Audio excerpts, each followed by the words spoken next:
Assalamualaikum warahmatullahi wabarakatuh. Bismillahirrahmanirrahim. Alhamdulillahirrahmanirrahim. Kawan-kawan sekalian, thank you sudah bergabung di modul melekfinancial.co. Kali ini bersama saya Redi Saputra. Kita akan membahas tentang saya akan coba ngulangin lagi tentang balance sheet dengan pemakaian yang berbeda, dengan asumsi kawan-kawan semuanya sudah menyaksikan runtutan track sekitar 20 track di mana saya membimbing kawan-kawan melihat dan memposting lalu membaca proses transaksi dari minggu per minggu yang ada. Jadi saya berasumsi kawan-kawan sebelum nonton video ini sudah nonton video-video yang sebelumnya yang berseri itu ya. Jadi nyambung kita bahasannya.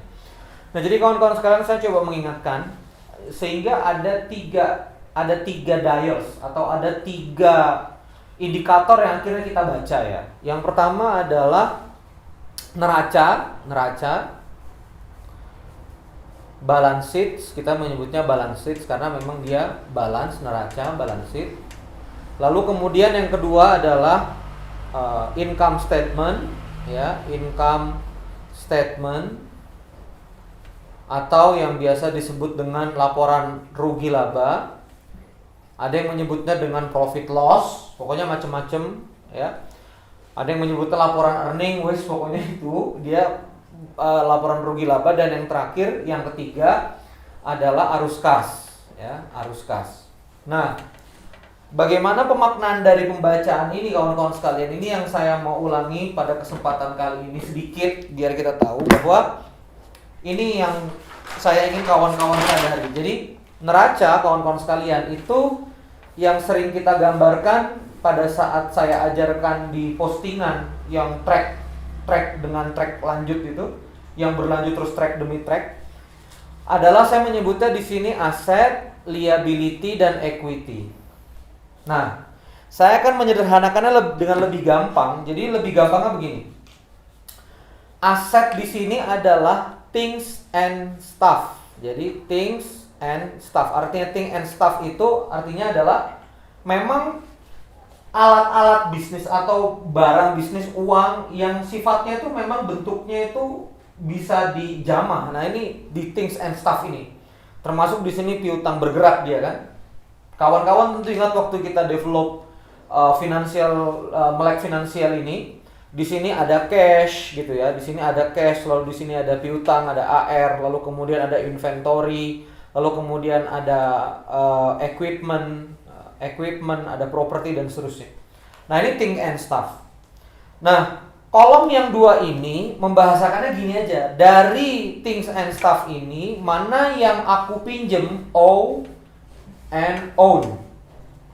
Mana yang hartanya itu harta orang, mana yang hartanya itu hartaku sendiri. Di sini cuma ada dua unsurnya. Investment, injeksi investment plus earning. Di sini macam-macam, segala hutang sama supplier, hutang sama bank masuknya di sini. Nah, sehingga kawan-kawan sekalian, neraca ini akhirnya menjadi ukuran berat dari bisnis kita. Ya, ukuran berat dari bisnis kita. Kalau misalnya saya tulis things and stuff-nya nilainya 100, lalu kemudian hutangnya 20, own-nya adalah 80, berarti 100 sama dengan 100. Balance. Yang kita harus baca berarti 100 di sini ya, itu diterjemahkan 20 adalah milik orang lain, entah itu hutang sama bank, hutang sama supplier, dan 80 ini adalah uang sendiri. Nah, inilah yang dinamakan berat bisnis. Nah, ada yang waktu kemarin saya jelaskan di track video yang berlanjut itu di Melek Financial Flow yang kita benar-benar lihat kemarin, itu yang tidak kawan-kawan yang saya sering ulang cekrek. Artinya neraca ini kawan-kawan sekalian adalah snapshot ya. Snapshot. Apa itu snapshot? Snapshot itu artinya dipotret. Artinya apa? Setiap terjadi transaksi apapun, satu transaksi apapun. Ini perhatikan ya. Setiap terjadi transaksi apapun pasti mengubah neraca.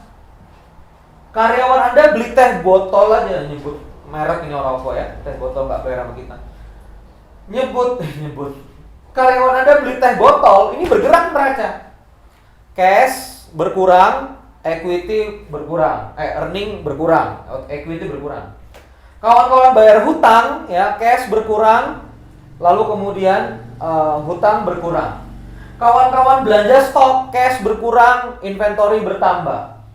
Inventory kemudian laku, inventory berkurang, cash bertambah, earning bertambah. Kalau profit, begitu terus. Jadi bayar listrik, bayar ini tuh setiap single transaction dia bergerak nih.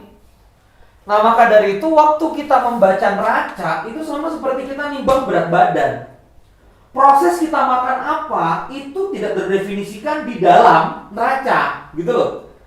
Jadi kita nimbang badan nih, ya, 85. Ini mimpi saya beratnya 85. Saya bukan berat 85 ya. Ini doa aja, doa. Jadi nimbang berat 85. Nah, berarti 85 ini berat saya. Timbangan ini nggak bisa cerita. Saya makan apa aja kok bisa 85 kg. Sekali lagi. Timbangan gak bisa cerita, saya itu 85 kg ini makan apa aja. Gitu. Jadi ini memang snapshot, makanya neraca itu snapshot. Neraca tanggal 31 Maret 2016 misalnya begitu. Neraca per 31 Desember 2016.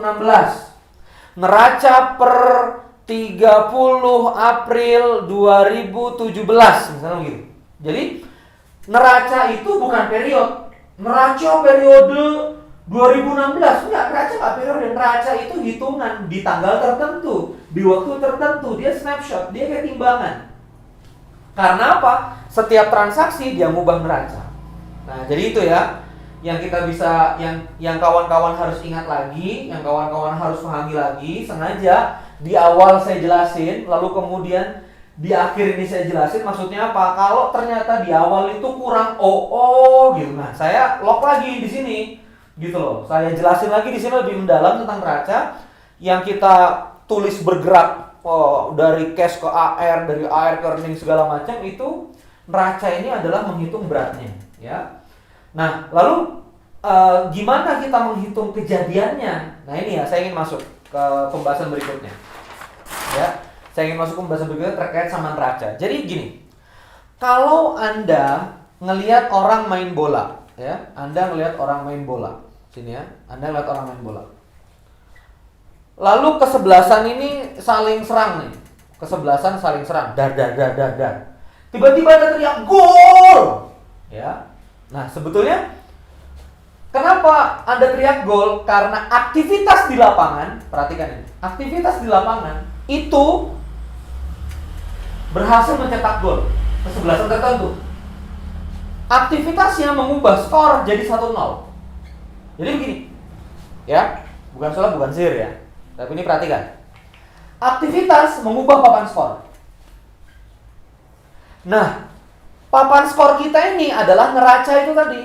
Neraca bisa, profit loss bisa, kita bisa ngeliat dari profit loss. Tapi papan skor itu adalah laporan keuangan, neraca, profit loss, arus kas. Ini papan skor. Kita bisa ngelihat dari papan skor. Jadi aktivitas menyebabkan papan skor. Yang memposting aktivitas jadi papan skor, diposting di akuntansi, itu adalah tugas akuntan. Accounting Anda itu mempost aktivitas jadi skor. Tapi papan skor ini tidak bisa menjelaskan aktivitas. Nah, maka dari itu kita membutuhkan, setelah ada neraca ini, kenapa kok kita butuh profit loss lagi gitu loh? Kenapa kita butuh arus kas lagi? Ya karena supaya kita bisa ngelihat dari sini dan arus kas itu kita bisa menerjemahkan sebetulnya apa yang sedang terjadi.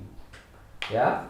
Kayak misalnya bisa diingat-ingat lagi di video-video yang kemarin. Kenapa misalnya kok ada orang tiba-tiba rugi, ternyata inventory-nya rusak. Nah, gitu-gitu tuh kelihatan. Kenapa kok tiba-tiba net profitnya kecil? Oh, expense-nya ternyata terlalu gede. Jadi ada story, gitu ya. Jadi ada story. Nah, ini adalah salah satu kebutuhan dan urgensinya kita memahami yang tadi kita sudah pelajari, sehingga kita ini kalau teriak beralasan gitu loh. Karena apa? Papan skornya menunjukkan itu, ya. Apa yang membuat Anda tepuk tangan, apa yang membuat Anda mengatakan gol, itu semuanya adalah papan skor. Nah, kita sudah dulu di video yang kali ini. Nanti di video berikutnya saya akan masuk tentang pemaknaan tentang arus kas, profit loss. Kenapa kita harus develop profit loss, apa-apa saja isinya dan bagaimana kita bisa membaca. Terima kasih. Wassalamualaikum warahmatullahi wabarakatuh.